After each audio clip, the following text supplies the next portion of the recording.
There is this cool thing in our brain called the reticular activating system. Its job is to look for opportunities in the world to help you achieve what you task it to achieve, what you tell your brain you want. And so if you are starting your day thinking about your goals, your brain's like, great.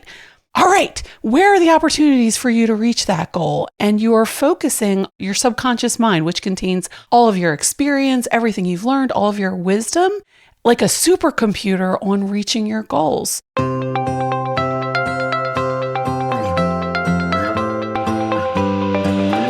Welcome back to the Fasting Method podcast. This is Coach Terri Lance, and I am here with Coach Heather Schucker. Heather, how are you today? I am doing great as usual, Terri. How are you? I'm good, and I know that you're already meditated, so we're in a good place to record. I love it. It's a Saturday morning for us here, early for both of us, so I think we're both wrapped up and ready to go because we are pretty passionate about this topic. Heather and I realize as we hop on here and get ready to record that we have so many ideas that we could just do a 48-hour podcast and maybe then run out of a couple of ideas. Maybe. All right. So as we talked about, Heather, today we're going to talk about prioritizing for success. And we each have several things we want to make sure that we get to talk about what things we want to encourage people to prioritize, and then maybe even how. So I want to start with the first one, and that is prioritizing your goals. Not just wanting your goals and liking your goals, but actually prioritizing them, making them front and center, making it something that you can't not do. It's so important to you. That's important for success. If you say, I'd like to lose 5 pounds, that would be really nice, I can almost guarantee you're not going to reach that goal. But if your goal is so important to you that there's no way you won't do what it takes to get there, that's where success comes in. I could not agree more, Terri. And on that note, when I start working with clients, literally the first thing that I ask them to do is to come up with their goals in a very real way, very specific. And I don't just want them to write them down and put them in a notebook somewhere on a shelf. I actually ask them to write them down on a sticky note and put them somewhere they're going to see them every day, whether it's their bathroom mirror next to the coffee maker, wherever. And I encourage them to read them out loud every day, because there is this cool thing in our brain called the reticular activating system. Its job is to look for opportunities in the world to help you achieve what you task it to achieve, what you tell your brain you want. And so if you are starting your day thinking about your goals, your brain's like, great. All right, where are the opportunities for you to reach that goal? And you are focusing your subconscious mind, which contains all of your experience, everything you've learned, all of your wisdom, like a supercomputer on reaching your goals. So why wouldn't you want to tap into that ability? Why wouldn't you want to put what you want most front and center so that your whole brain is working on it with you? Makes me think of a song. People didn't know I often think in songs, not just analogies. But isn't there a song like, so tell me what you want, what you really, really want? We're bringing in the Spice Girls. Yeah, that's right. You have to have it really present in your mind, because the next step that we're going to talk about prioritizing is prioritizing the daily steps that you have to take to make that goal a reality. And if that goal is not front and center and in your mind fresh every day, you're not going to follow through with those steps. Come on, Heather, you got a song, you got a poem, you got an interpretive dance you could throw out here. Right. Critical point, Terri, because it can feel good just to think of our goals, just to think of reaching that number on the scale, that pant size, that A1C goal, whatever the case may be for you. And that in of itself can feel good.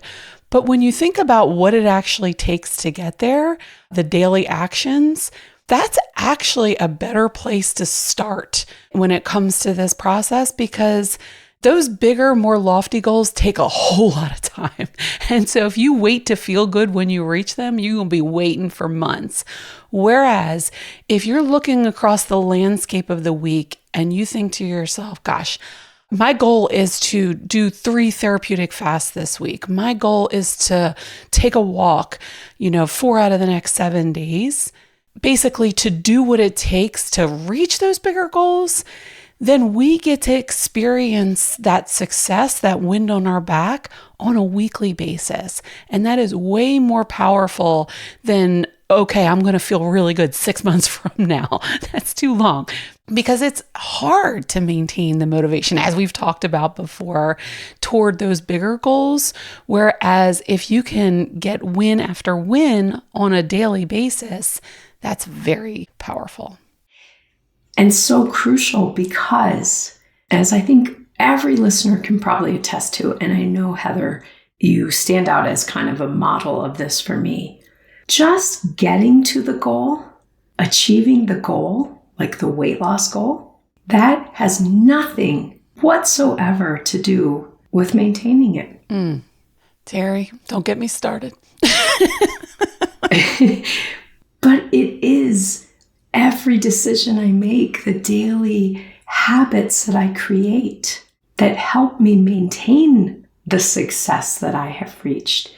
And I know how frustrating it is for all of us to reach success only to have it slip away.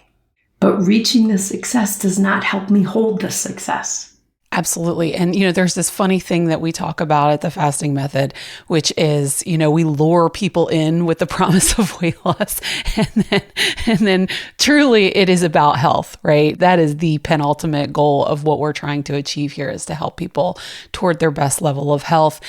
And when you start down this process and when you realize the reps are what is necessary to reach your goals, you also really start to come to terms with the fact that, oh, wait, there is no finish line. It ain't over until it is truly over, right? Until you have taken your last breath. And so when you start to kind of really accept that we're not going to quick lose weight and be done. No, we are going to change our habit patterns from ones that didn't serve us and led us to poor health to new habit patterns that do serve us and lead us into good health. And those must be continued in order for us to keep said good health. That's the whole thing.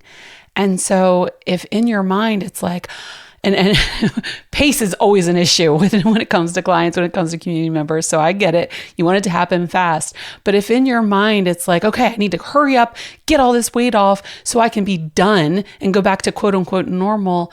Oh, you're in trouble, because your normal didn't serve you. You need a whole new normal. And in that new normal, it is required to continue with that healthy way of eating, to continue with time-restricted eating, to continue with regular movement. And Heather, I know that you're a runner and you have done, I don't even know how many half marathons. I've done one. But if you wanted to say, I'm a runner and live your life as a runner, it's not the doing the 13.1 miles that gets you there. It's what you do the day after and the next day and every day following that big accomplishment. That's what makes running a part of your life, not the race, not the one event. Yeah. And to that point, Terri, when I started running, I weighed a lot. I weighed, 215, 220 pounds. And the reason I started running is because my mother had passed away. And like many in this community, I had an issue with emotional eating, right? I was eating my feelings. I was self-medicating with food. And as a result of that, my weight was spiraling downward. And I was struggling more and more with sleep apnea. If you've never experienced that, part of sleep apnea is you wake up, for some people, terrified in the middle of the night. I used to have nightmares that I was being choked or drowning, and it was awful. And I had terrible headaches and I was always tired. It's a nasty way to have to live. And it was just getting worse and worse. And I knew I had to do something. And so I decided, because my mother had been a runner, to do Couch to 5K. And when you start Couch to 5K, you literally start with a 30-second run. And the reason I mention this is because sometimes people come to us in the community and they want to start fasting and they want to dive into those big long fasts and heal as fast as possible. And that's not the process. You start with where you are and you do what you can in that moment. For me, I had to start at 30 seconds. For some of the people that come to our community, it might be starting with not snacking or starting with skipping one snack a day and building from there. And to your point, once you get to the point where you're no longer a snacker, that you get to TRE, you don't stop once you reach your goals, right? That's what it took to get you there. You've got to keep up with that if you want that to be who you are. And you taught me in our very first intake, Terri, that, this needs to be your identity in order for it to stick. And I took that very seriously. My way of eating became my identity. Doing TRE became my identity. And so now I think of myself as someone who doesn't eat a bunch of crap. I think of myself who doesn't snack and graze. And for that reason, I've been able to maintain my 80-pound weight loss. Mic drop, folks. Oh, so many things. I swear you and I are almost dangerous doing these together because you just make me think of so many things that I want to jump onto. But I know we have a couple other significant points on the prioritizing topic. Have you ever thought, I am my worst enemy when it comes to weight loss or health goals? If so, you are not alone. But this barrier does not need to keep holding you back. I'm offering a self-sabotage workshop that can end this pattern of defeat. Together, we will explore the root causes of your self-sabotage and create strategies to overcome the thoughts and behaviors that have been preventing you from feeling the success that you are seeking.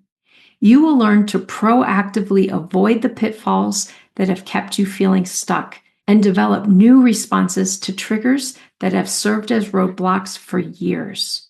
Join me at TFM for my self-sabotage workshop that begins in May. The links are in the show notes. You can also enjoy 10% off any of the workshops and masterclasses we are offering from now until November on the TFM website. This includes the 3-pack and 6-pack bundles, as well as the All Access Pass, using the coupon code PODCAST10, capital PODCAST 10.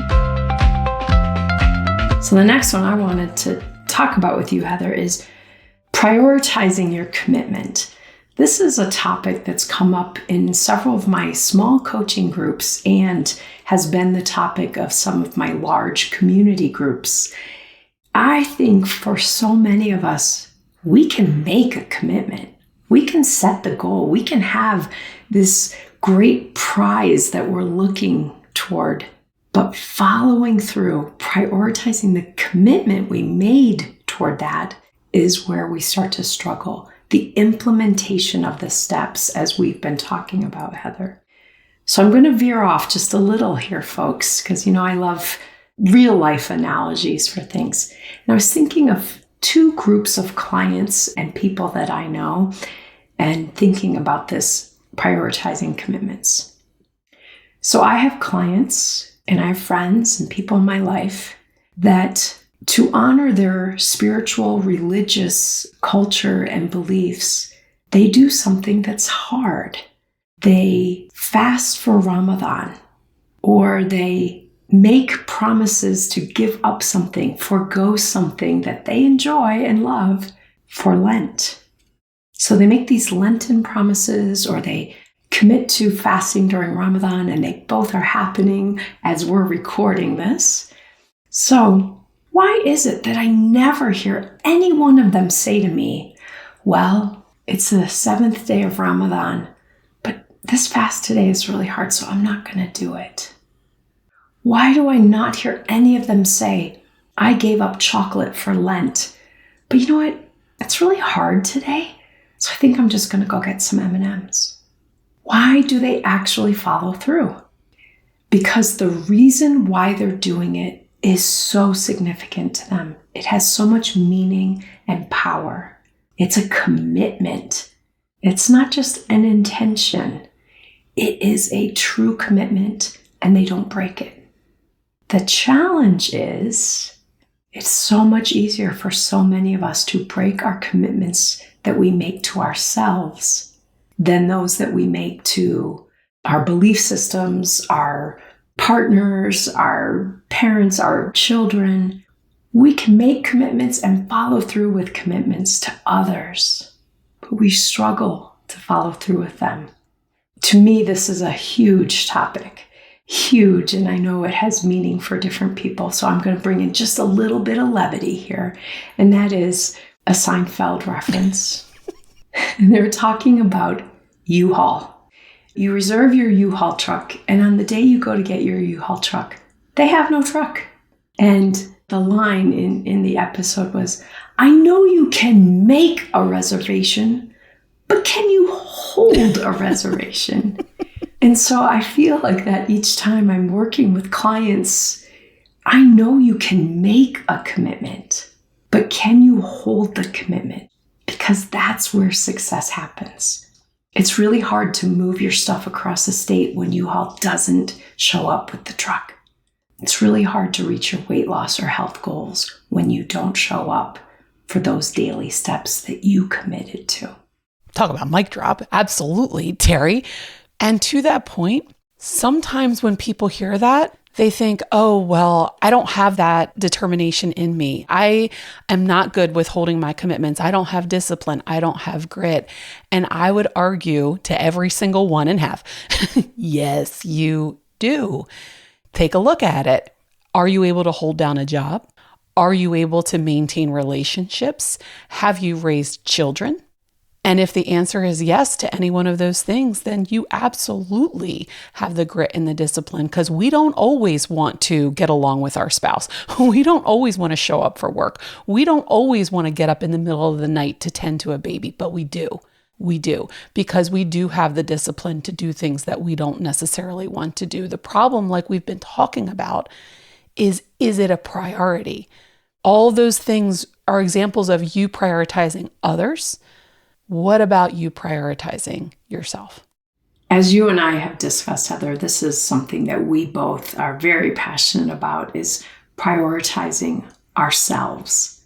I don't mean you and I mean for everyone listening to make themselves a priority in reaching their goals. Because if everyone else and everything else in your life takes higher priority, these goals will not be reached. They will just be wishes or dreams. So prioritizing yourself, and I know one of the reasons this is complicated for many of us is we have it somehow, we've learned it somewhere along the way that means we're being selfish. If I take time to go do my exercise while my family is waiting for me, that I'm being selfish. I'm taking away from them. And I often encourage people to think about, how are you better able to show up for people you care about when your needs are taken care of? When you're healthier, your family's going to benefit a lot. So switching out from thinking of prioritizing yourself and doing good self-care, not seeing that as selfish, but seeing that as part of your responsibility. That's actually part of your responsibility to your family, is to take care of you, to be well, to be healthy, to have your needs met. Couldn't agree more. And as a nurse, I've been a nurse for 18 years. The whole focus of nursing is on health promotion. I'm going to get a little nerdy here for a second. All my nurses out there know that we have to learn about nursing theorists as part of our education. And the first time you learn about it, you're like, are you serious? Why do we have to learn this? And then as I continued down my nursing education with my master's and my doctorate, you start to realize, oh, understanding the framework, just like we do at the fasting method and with mindset, is a really important way to kind of gather your thoughts around something. And so, you start to realize it is important. My favorite nurse theorist is a woman named Virginia Henderson, and her theory is basically about helping people help themselves. And It is fun as a nurse to think of yourself as a healer, but I know that I do not heal people. People heal themselves. My job is to teach people the tools so that they can learn how to best heal themselves. And like you said, oftentimes people even know the tools but aren't using them because they put their own health at the very bottom of the list. And there is a Confucius quote that I like, which is, "A healthy man wants 1,000 things, a sick man only wants one." Here's the thing. Your health might not be a priority right now, but I assure you, if something goes wrong with it, it will become one instantly. We can push it off and push it off and push it off and think, okay, I'll deal with that later. But if we don't deal with it now, later might be too late for a lot of things. Unfortunately, when it comes to health, sometimes you reach the point of no return and you can't ever get back to your previous level of health. And frankly, no one is coming to rescue you. When it comes to your health, people like me are here to help teach you the tools, like Terri taught me the tools I needed, right? There are helpers out there, but you must make the decision that you're going to show up for yourself, use the tools, and help yourself. As you were describing that, Heather, I was also thinking the mindset that I sometimes hear people referring to when it comes to this is, taking care of myself, prioritizing myself, costs too much, takes too much time, takes away from other people. I often encourage people to turn that around a little bit. I know people who, because of their health and even their mobility, their degree of weight that they're carrying, sacrifice things. They don't go on that excursion while they're on vacation with their family. What's that costing you? What is it costing you to miss out on things with your family because you haven't felt that it's okay to prioritize your health, your body? There's not just one equation here of what that costs as far as time and energy and things, but I encourage people to think about, if I don't prioritize me and my health and my goals, what am I missing out on? What life experiences am I losing the opportunity to have? Like you said, Heather, sometimes with health, we get to the point where we no longer have the ability to do some of these things. Like, I'm so grateful that I can learn to ski in my mid-50s. But if I have not been working on prioritizing my health, I definitely know that would not be possible for me. To that point, Terri, referring back to what I was talking about earlier with the sleep apnea, do you know how much I would have paid for a good night's sleep? Do you know how much I would have paid to not have to use a machine, which is very embarrassing, on my face every single night, even on vacation, 365? Like, I would have paid a lot. Everything. I would have paid everything for that. So, the idea that you could even put a price tag on health is a little ridiculous. And so, in my personal experience, I tried to do intermittent fasting on my own for 2 years. 2 years. And I just wasn't getting it. There was a missing piece for me. And I think that missing piece was accountability and support. And the reason I'm positive, actually, that was the missing piece is because as soon as I joined the community, as soon as I invested in coaching with you, I met my goals quickly. 6 months later, I was in much smaller pants. I had resolved my sleep apnea. I had resolved my prediabetes. You think I wouldn't have given everything I had for that? The investment I made in coaching was a speck in comparison to what I got back, which was my health, my sleep, how I saw myself. You can't put a price on that. It probably goes without saying, Heather, that I couldn't agree with that more. And I know that it's sometimes daunting to commit to ourselves, to prioritize ourselves, to invest in ourselves. And yet I get to sit here with you today watching you. I see the rewards of what you've done. I see the rewards of that investment that you made in yourself, that prioritizing. And I know that you continue to prioritize it. So again, it's not something that, I'm going to prioritize this for a couple of months and then I'll be done. That it's a lifelong priority for you. So Heather, I know we're going to come back with another episode in a few weeks, and we're going to have like 2,000 more messages that we know people must hear. But I just wanted to thank you for this conversation today, because obviously this is something that I get very revved up about.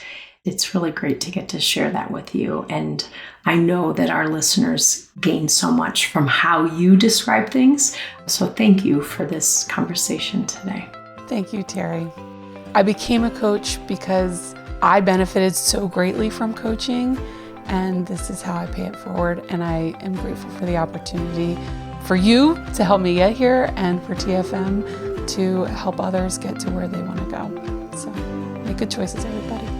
On that note, have a great week, and there will be another episode coming soon. Take good care, everyone.